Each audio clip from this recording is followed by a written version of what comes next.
Cool. We are in business.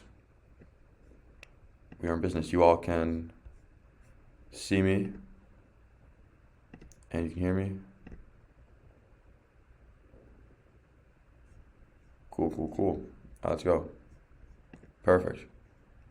And I'm recording this. All right, let's go. So first thing we're going to do today is we're going to do an analysis on ES, top-down analysis. Really just kind of get a feel of what we're looking at for the day. So as always, we're going to start on the higher time frames. We're going to go up to the 4-hour. And then we're going to move down. So we're going to find some highs.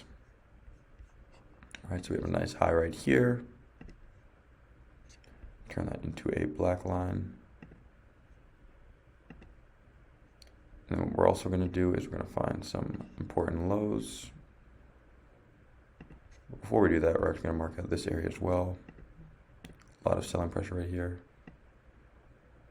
If you all ever wonder why I'm able to get my levels so accurate, it's because I have the magnet tool on, right? So I highly recommend using the magnet tool if you want to get really accurate levels. Okay, throw my headphones on real quick.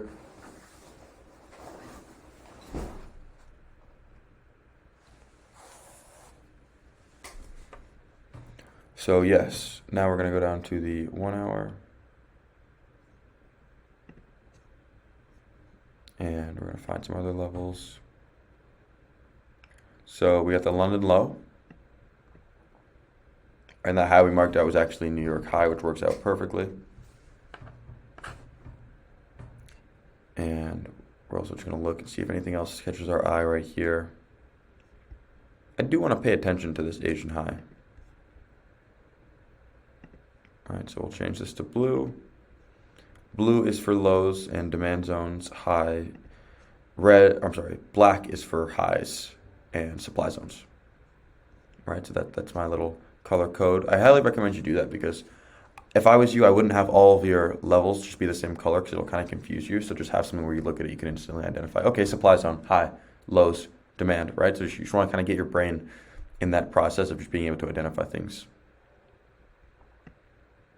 Right, so now we're going to go down to the 15-minute and do some more analysis.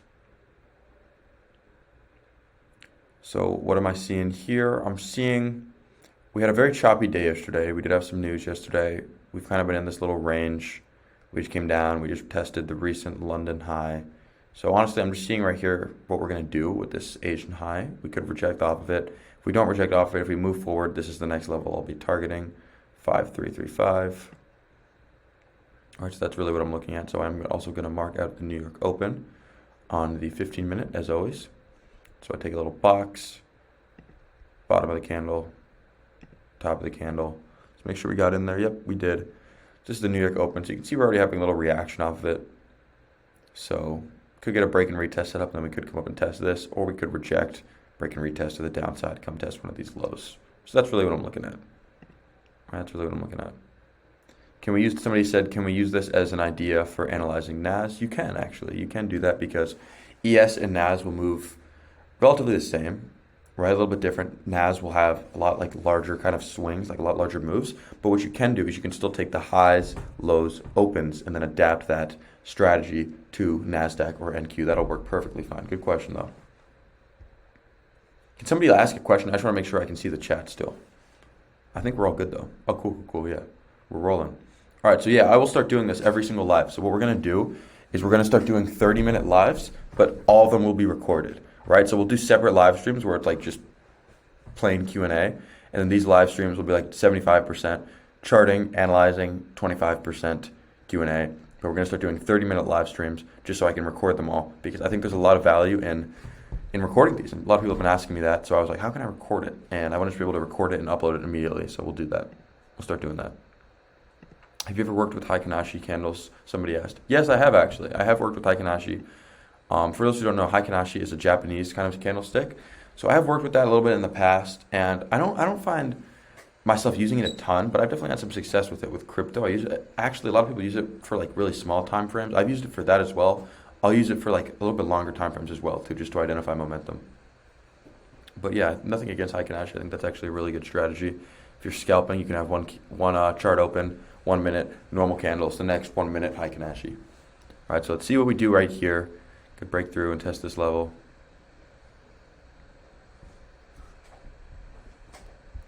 And I just want to go on a little talk about managing risk, right? So much, I see this a lot, right? People will be in an options position and they'll be very stressed out. They'll be in a futures trade and they'll be very stressed out. If you are stressed out or you're saying this trade is terrible, you are risking too much money and you are gambling. You are not trading. If you're trading, you can be aware, but you should not be stressed out. Some of you are literally risking half of your account, 25% of your account, and you wonder why you're stressed out. Like that's just not okay. That's not okay. And people have just been very emotional in the chats. And I don't like to see that, because when people are emotional, it means they're not logical. Because this game is purely based on probabilities. It's a mathematical game. You have to understand math. You have to understand your mind, right? So if your mind is all messed up, you're not going to be thinking clearly. So you're going to make decisions that don't help you at all. And I know most of you have done this. I know some of you have been in a trade. You've been greedy, right? So you've tried to wait for it to keep going up 100%, 200%, 300%, when in reality you should have just took profits at 50% because it didn't end up going. I know some of you have been fearful, right? You look at a trade and you don't really, you see your analysis playing out, but you don't get in. You get analysis paralysis. It's because your mindset is not there. So in order to build your mindset, you have to look at this as a long-term thing. You are not going to become a millionaire in the next 24 hours, right? In the next 5 years, maybe, right? Next 3 years, maybe, but next 5 to 10 years, you have to expand your time horizon, because then you'll think logically. If you're just trying to flip your account overnight, you are not going to make good decisions. You're not going to make good decisions. And I've been having to come in the chats because some people are like, oh, this trade didn't work, or this trade, like, one trade should not take you out. Trading is more about losing trades than it's about winning trades. If you cannot handle losing trades, your winning trades do not matter. It doesn't matter if you win a ton of trades, but your losing trade erases all your gains. So why are people focusing way too much on trying to get rich quick, do all this? It's because they see somebody making profits and they go, I want to do that. I need to do that right now. Instead of thinking, how did they do that? So they don't think logically, they think emotionally. So wedged, yes, somebody asked, is there a good place to set up the charts like mine? So all of the premium courses will go into that. There's actually, lesson 2 in the premium course is an introduction to TradingView. So we talk about how to use TradingView. Analysis paralysis. Somebody said that they're facing analysis paralysis. Well, that will come down to 2 things. Either you don't have confidence in your strategy, or you're risking too much, right? Because that means that you're analyzing good, but you're not entering the trade. So why is that? You're fearful of the outcome. As humans, we're fearful of the unknown. If you knew that you were going to win the trade, you'd take it. And also, if you knew that you were going to only take a small loss, you'd still take it. So you're fearful of the unknown aspect, right? It's like when you go into the forest at night, you're not scared of the dark, you're scared of what hides in the dark. You know? So understand that. And the way to get around that fear is to create a mindset that's based on probability. So, okay, this is what happens if it goes wrong. This is what happens if it goes right. So identify your risk beforehand. That's why I always say manage your risk. And nobody listens, right? Like, so the people who do listen are making a ton of money. Like, I've been seeing people listen and make a ton of money, but if you don't listen, it's going to be very stressful. So if you're ever in the chat and you see somebody all stressed out about when should I get out of this trade, tell them you should have managed your risk beforehand. You don't manage your risk when you're in the trade. I say this so much in the courses, but people just do not seem to understand a lot of times. Do not manage your risk. Do not identify when you're going to get out of the trade once you're already in the trade. Beforehand, identify that. So because while you're in the trade, you're going to be emotional. While you're in the trade, you're going to be emotional. So what you have to do is you have to identify your risk beforehand. That way, you're thinking with logic. You're not thinking with emotion. Claudio said, risk management has literally helped me not lose my account. Claudio's been making a ton of money. I've been seeing it. Claudio's been bam, bam, bam, profits, because he listens and he understands risk management. So shout out, Claudio. I'm glad to hear that, man. I love that. For real. Like, it's a long-term thing, and you're gonna see that because your account's going to compound. It's going to grow. Right? But a lot of people will just not listen to the risk management. And if you don't have risk management, you'll just never be a successful trader. It's that simple. Like, if you do not have a good risk management system in place, and if you don't learn risk management, you'll just never make money. You'll make $500, $1,000, and you'll lose for $2,000. You're just never going to make money if you don't have good risk management, right? And I'm going to say it to you very plainly. It's not out of me being, mean, but it's just out of the truth, right? So understand that, know that.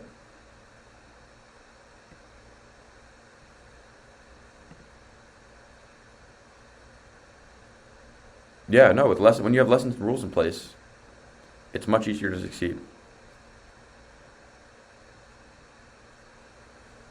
Much, much easier.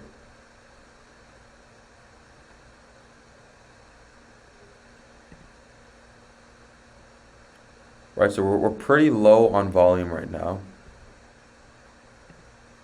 Self-discipline cannot express this enough. No, self-discipline is so important. It's one of the most important things.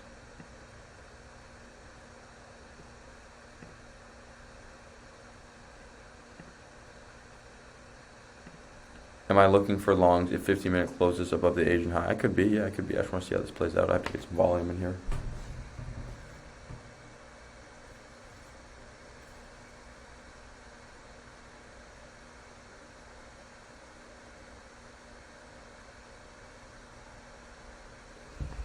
The thing about trading is we need volume, right? There's no real movement without volume, because volume means it's pretty much how many orders are there at a very simple level. So what moves the markets? Bids and asks, right? Buyers and sellers. And if we have no buyers and sellers, market ain't gonna move, right? So we need buyers and sellers to move the market, to give us opportunities.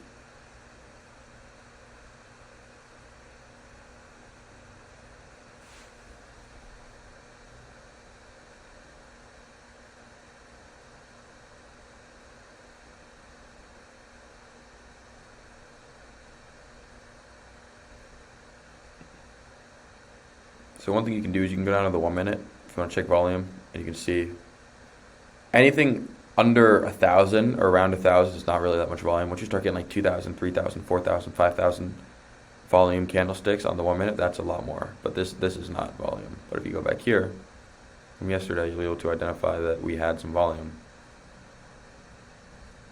in the New York session. Right, so this is gonna be like 2,000 or something. Yep, 3,000. 6,000, then that's great trading opportunities, right? So you can take that short, bounce off the New York Open, right here, bam, stops right below here. So that's volume, right? It's like if you're a surfer, you cannot surf without waves. Volume is the waves of trading. You cannot trade without volume. Like if you've ever been in a trade and it's just not moving, it's because there's no volume.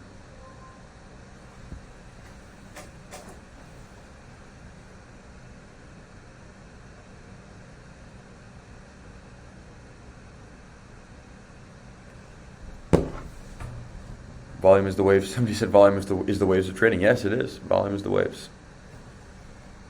And you got to make sure you can surf, which is great strategy, great mindset, great risk management. Risk management and mindset will go hand in hand. Because how are you supposed to be thinking clear if you're risking half of your account? Like actually, how on earth are you supposed to be thinking clear and making good decisions if you're risking 30% of your account?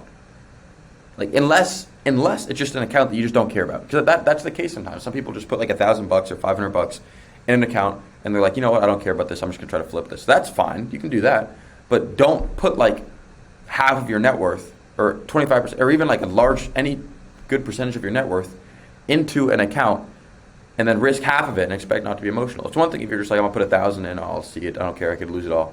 You have to go into this knowing that you could lose everything, right? You can lose your account, you can lose your trades.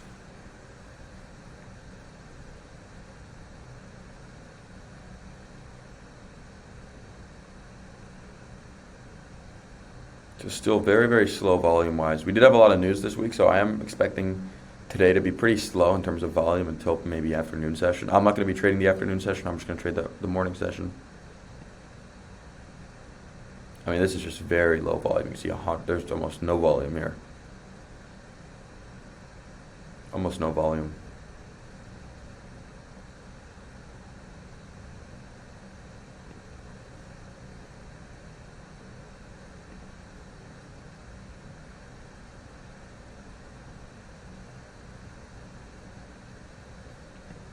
Taking the day off from trading, you still wanted to hop on. I love it. Yeah, it's great to take days off. It's great to take days off. And like, I just think the problem with so many beginners, and myself included when I started, was I and you guys take so many trades. You're over, you take so many trades. Every single second you feel like you're meeting a trade. Like I was talking to somebody the other day, and this is all love. And they said that they were trading from 7 a.m. to 5 p.m. Eastern Standard Time, and I was like, yo, because you're going to be just tired. You're going to have decision fatigue, right? You're going to have decision fatigue. Somebody said, I think my face cam is off. Okay, let me try to turn it on. It should work. 'Cause I'm also screen recording on YouTube, so it should work. All right, good. Or not YouTube. I'm screen recording on Loom. So we'll see how this works. It could not look good when it comes out, but I think it'll look good. But I really just wanted to start recording these because a lot of people can only make like 5 minutes of them, or only can make a little bit. So I'm like, you know what? I'm gonna record this whole thing. All right, so very, very low volume right now. I mean, this is just, you do not want to be trading this right now at all. Low volume, no real range, right? So this is just not what you need to be doing.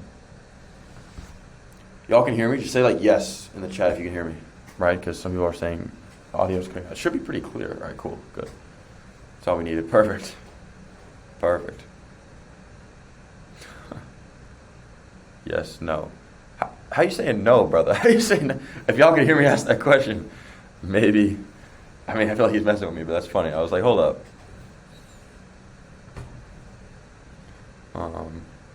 Yeah, no real volume here. It's one of those days where it's like, sometimes I'll come on here and I'll be like, bam, this trade looks amazing. Bam, this trade looks amazing. Sometimes I'll come on here and be like, don't touch this. All right, do not touch this. Because I've seen what days like this do. I'll actually tell you what days like this are going to do to you. And some of y'all have done this. So you'll enter a trade here, right? And you'll try to target this. It won't hit that. So you'll get out for a small loss, maybe right here. You'll enter a short here. You'll try to target that. You're like, oh no, it's going to come down. You'll get chopped around. So you'll just get chopped around right here. All this stuff, you'll just get chopped around. And you'll end up losing from death of 1,000 cuts. Little loss, little loss, little loss, little loss, little loss. Because there's no volume. So you can't target actual moves. So what you're going to do is you're going to try to target moves that don't exist and you're going to make them up in your head. So don't do that. Do not do that.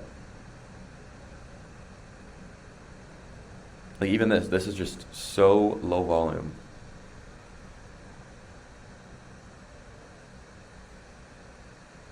Exactly what I did today. Yeah, no, it's true. I mean, I've made all these mistakes. That's why I'm able to say with such confidence that that's what you're going to do. You're literally going to try to take every single trade. Did I make any trades yesterday? No, I did not take any trades yesterday. Didn't really see anything I liked from 8:30 to 10:30. Like, I'm so disciplined with that. Maybe 11 sometimes, but I trade from 8:30 to 10:30. Every now and then I'll trade the afternoon session. After 10:30, I am not trading. I'm not trading. Right? It's this weird myth, and I think it's because a lot of the people online, you do not have to trade every day. You need to trade in ways that are going to make you income, make you consistent income, which is likely not trading every day. Right? Like some days you just got to be able to say, okay, I'm not going to trade. Because let's say I make 5,000 Monday, 3,000 Tuesday, 7,000 Wednesday. Why would I trade Thursday if I don't like the setups and then lose 5,000? Because I just subtracted $5,000 from my income. You know what I'm saying? Like, why would I do that? So just make your money and then get the fuck out and go on with your life, right? Like literally, close your computer sometimes, right? Like study and all that, but don't be actively trying to trade after you make your money. The problem is that people make $1,000 and think, oh, I can make 1,000. I made 1,000 a day. I can make 500,000, and they start just doing all this stupid shit. So don't do that, please. Please, please, please don't do that.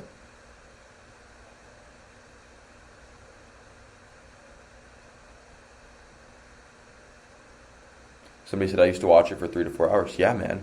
Well, you'll have decision fatigue, and you know what I'm talking about if you've done this. If you trade for longer than like 3 to 4 hours, probably about 3 hours. If you trade for 3 hours, on that second hour, on that third hour, your decisions are gonna suck, and you're gonna know they suck because after you put the screen down, you're gonna be asking yourself, why did I do that? And there's no answer. The only logical answer is that you were making stupid decisions. You're making stupid decisions. And you know that you're making stupid decisions, but in the moment you don't. So you have to be able to identify that beforehand. That's why I have the plan. It goes bam, bam. Revenge trading. Revenge trading is such a bad thing. Revenge trading, if you don't know, is if you say I just took a loss. Say I just lost $1,000, and I just got in a trade just because I want to make it back. That's it. There's no reason. There's no analysis. There's no opens. There's no bounce. There's no liquidity. It's just, oh, I'm getting in this trade because I want to make back the $1,000 I lost. And so many of people, so many of you, so many of everybody will do that. And it's not smart. It's going to burn your account, right? So don't do that. It's just gambling. It's purely gambling. I mean, if you've ever been to a casino, it's the same exact dynamic. You lose money. So I walk into Bahamas or wherever the fuck you're gambling. I lose money. And I put in more money. After telling myself that I was going to go in with $500, I now have, I don't know, $1,500. Because I go, oh, I just got to make the $500 back. I lose that. And I put in another $2,000. That's how these casinos get so fucking rich, is because they know how human psychology works. So if you want to make money, if you want to get rich, think like the casinos. What do? They manage risk. They think in probabilities, right? They don't give a fuck about the outcome because they know even if they win 52% of the time over the long term horizon, they're gonna make money. So think like the casinos. Don't think like the gambler. Think like the casinos. That's some real shit, right? I haven't even really talked about that, but that's some real shit. If you want to make money, think like the casinos, right? Why do they win? Because they know over a long enough period of time, casinos don't even win like as much as people think they do. Casinos win, say 55% of the time, 56% of the time. But as long as they keep doing that and they're consistent, they're going to make money because they know how everybody else acts. Everybody else acts like a gambler, right? So don't act like a gambler, act like a casino. Because the casino, the guys who own the casinos, and believe me, I know a lot of them, they are in 500-foot yachts. They're buying anything they want. They're worth billions of dollars because they know how human psychology works. And they act in regards to the winning side of human psychology, right? So play like the casino. If you want to be rich, if you want to be a gambler and lose all your money, then play to do a gambler, right? But if you want to be rich, risk small amounts, right? Small amounts, and have a long-term vision. Long-term vision, right? Don't be attached to the outcome. Do you think a casino cares if I win or lose? If I walk into the casino right now and win 10 grand, do they care? No, because they know the next time they're probably going to get me, right? They're probably going to get me. So just understand that if you want to actually make money, you have to manage your risk, and you have to not be attached to the outcome of your trade. You really can't be, right? Especially on days like today. I mean, this is just awful. If this price action continues, I will not be trading at all. I'll tell you that right now. If this price action continues and we don't get any volume, I will be closing my computer. I'll be on here a little bit more, answering some questions, working with some of my mentorship students, and then I'm going to close the computer and go out on the water or something, right? Go do something else. Because decision fatigue is real, and I know myself. If I were to start a trade right now, this is a mess. I mean, since 12 noon, I haven't seen a single trade I would take here. This is on the 1 minute too. Like these are micro trades, and I haven't seen a single thing. So even that's sketchy. Like you just don't really have an entry there. Or maybe on the 5 minute there's an entry. I'll look at that in a second. But like, yeah. And off of this Asia low, I mean, we did respect it as always because these levels are magnets and these are where the banks have their orders. But there's no reaction. I mean, this is terrible. Somebody said you offer mentorships. Yeah, so basically, if you are a lifetime member of the Discord, you can just text me at any time. I give them my contact. I also accept their friend requests on Discord, so they can just DM me and I can work with them if they have any questions.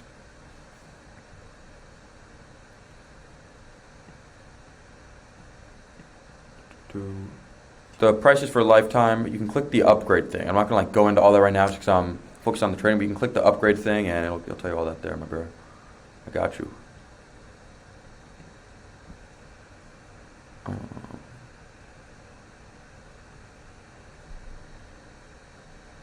I do have an announcement to make soon. Not like right now, but we're working on a ton of cool stuff and everybody will love it, trust me. We've been working.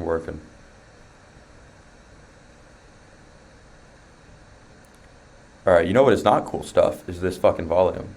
This is awful. And you know what might happen is we might get some, which likely will happen, we'll probably get volume in the pre-market, in the aftermarket, PM market. Jeez, why can't I speak? The PM market, so the afternoon market, so around 1 to 4 p.m., we will likely get some more volume, but I will not be trading at that time. I mean, this volume is just atrocious. I haven't seen it this low in a while. But I'm literally on the 1 minute, and then on the 5 minutes, it's going to look even worse. Yeah, I mean, what is that? I mean, the only possible trade you could have taken was off of this. What you want to do is you want to draw a zone from this Asian high to this Asian high. Tried to get in that short, right? That's at like 4 a.m. Besides that, this looks like something I'd want to stay far, far away from. And I actually had most of my losses on Friday when I used to trade options and stuff like that. And I think it's because you want to make a lot of money going into the weekend, so you can go to the club and you can go do all the fancy stuff, go buy whatever y'all are buying, and you start over leveraging and over risking because you want to make up for the week. Let's say you made $3,000 a week. I want to make $6,000. So treat Fridays with respect because you want to go into your weekend just nice and clean, you know. Hopefully there's more volume. Yeah, I think we'll definitely get some more volume later in the day, but this is just, you know? Like, that's what I said, like, have rules, right? 8:30 to 10:30, if you don't see anything you like, get off, right? And your rule could also be 12 to 2 p.m. Nothing wrong with that. You just have to have them in place. So what time are you trading? Start with that. What time are you trading? If you don't know what time you're trading, you're going to hop on at 7:30, start trading, and then, like, that's just a complete mess. So what time are you trading, right? What's your loss limit, right? Like, how much money will you lose to just not trade? And what kind of setups are you targeting? Are you targeting scalps, swing trades, day trades, right? So identify that. What asset are you trading? You're not gonna have ES here and NQ here and AMC stock and GameStop and Dogecoin and Shiba Inu and fucking PP coin or whatever the fuck it's called these days. You're not gonna do all that because you're not gonna be able to focus. So you're gonna have one asset. One asset. It's simple and it'll help your mind concentrate on what you're actually doing. You cannot trade 7 different assets in the morning. And I know it because I've tried. It just doesn't work. It just does not work.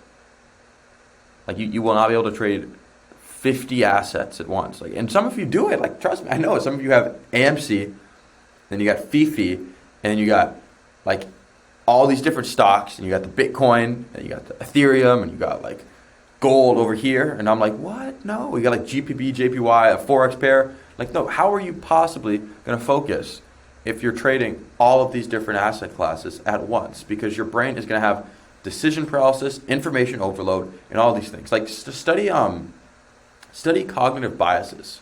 That's your homework for this weekend, is study the cognitive biases, right, of the human mind, and you will understand where most of your mistakes come from. Because I study a good bit of psychology. That was the one class when I did do school that I actually, like, passed, was psychology, because I understood it. It was interesting. So understand psychology. You don't have to go take a school class. Read some books on it. Understand the cognitive biases. Understand emotions, right? Stuff like that. No, do not multitask. And another one, this is a big one. I know one of y'all are doing it right now, so I'm going to have to call y'all out real quick. This should not be involved when you're trading. This is an iPhone. This is a phone. You are not going to have a screen here and a phone here. You're not going to be on Instagram watching The Rock or Kim Kardashian or Drake while you're trading, because then you are split between two things. And it sounds so elementary, but I know people do it. And maybe one of y'all will admit it. If you don't admit it, you're just lying to me. But you can't do that. You can't do. Some people are saying they're doing it, and that's fine. But you have to understand that, and don't do that. Like, do not do that. And it's also when your trade goes slow. When your trade goes slow, you're like, no, let's see what Kim Kardashian's doing today. Let's see if Kim Kardashian's got the new show or whatever she's up to these days. And I love Kim Kardashian, right? But you can't be watching her while you're trading, right? Get in your trades and then go out and do something else. You know what I'm saying? Right? And understand that your attention cannot be split. Your attention has to be focused, so your mind is making clear, logical decisions without the impact of outside information that has zero relevance to your trading. Right, so understand that. So we're getting a little bit more volume here, still not much. So we're likely going to retest this New York Open and do something here. That's what I'd like to see. I mean, I'd like to see a little break, retest, back up, uptrend continues up. We test this level, and then we're done for the day. That's what I'd like to see today. Will that happen? Could, but we need some more volume. We definitely need some more volume.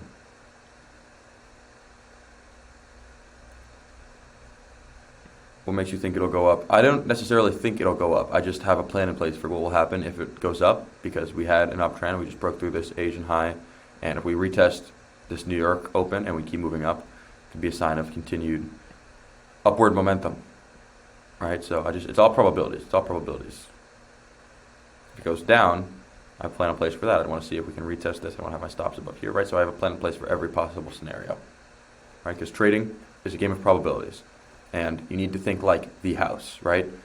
If we're in a casino, think like the house, right? Because the house makes money. The gamblers lose money.